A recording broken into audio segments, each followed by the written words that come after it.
இப்படி எல்லா குழந்தை இருக்கிற வீட்டுக்கும் போங்களேன், ஒரு பாட்டு ஒலிக்குது.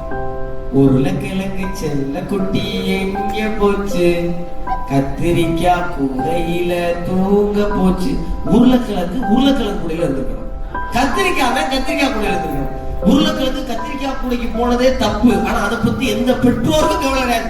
புள்ள ஆக்காடிச்சுன்னா சோத்தை திணிச்சா கடமை முடிஞ்சுச்சுன்னா போய்கிட்டே இருக்கும்ல. அப்பா அம்மா கிட்ட நாங்க பிள்ளைக்காக விடுறோம், பிள்ளைக்காக வாழ்றோம். சரி, பிள்ளைக்காக வாழ்ந்தீங்க, பிள்ளைகளோட வாழ்ந்தீங்களா?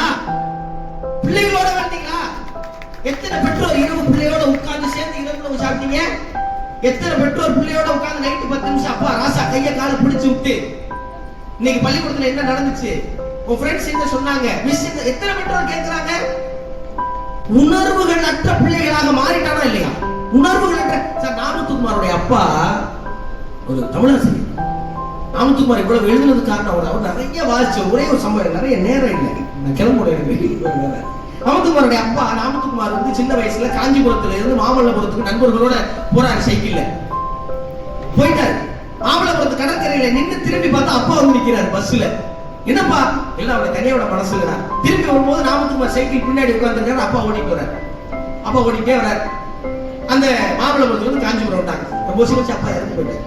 அப்பாவுடைய அஸ்தியை கரைச்சிட்டு திரும்பி வரும்போது நாமத்துக்குமார் எழுதுறாரு, அன்று நான் கடந்து வந்த பாதை என் வாழ்வில் நான் கடக்கவே முடியாத பாதையப்பா அப்படின்னு. ஒரு அப்பா கூட அவ்வளவு உணர்வும் இணக்கமும் இல்லைன்னா நீங்க எப்படி சார் அந்த அப்பாவை நினைப்பீங்க? கொஞ்ச நாளைக்கு முன்னாடி 3 நாளைக்கு முன்னாடி நடந்த செய்தி விஜயேந்திரன் கூட சொல்லுவாரு. ஹைதராபாத்ல இருந்து ஒரு வெளிநாட்டுல போய் படிச்சுட்டு சார், அமெரிக்கால படிச்சுட்டு ஹைதராபாத் ஒரு பையன் வந்திருக்கான் சார். அப்பா அம்மாட்ட பிசினஸ் பண்ணி இன்வெஸ்ட்மெண்ட் பணம் கேட்டிருக்கான் சார். அப்பா அம்மா தரல. அம்மாவை கத்தியால குத்தி கொண்டு விட்டாங்க சார். ஒரு பையன் எப்படி சார் ஒரு பையன் அப்பா அம்மா கத்தியால குத்தி கொள்ள முடியும்? நீ படிச்சு முடிச்சுட்டு பிள்ளை அமெரிக்கால போன நினைச்சுன்னா அவன் கத்தியால குத்தாம என்ன செய்யணும்?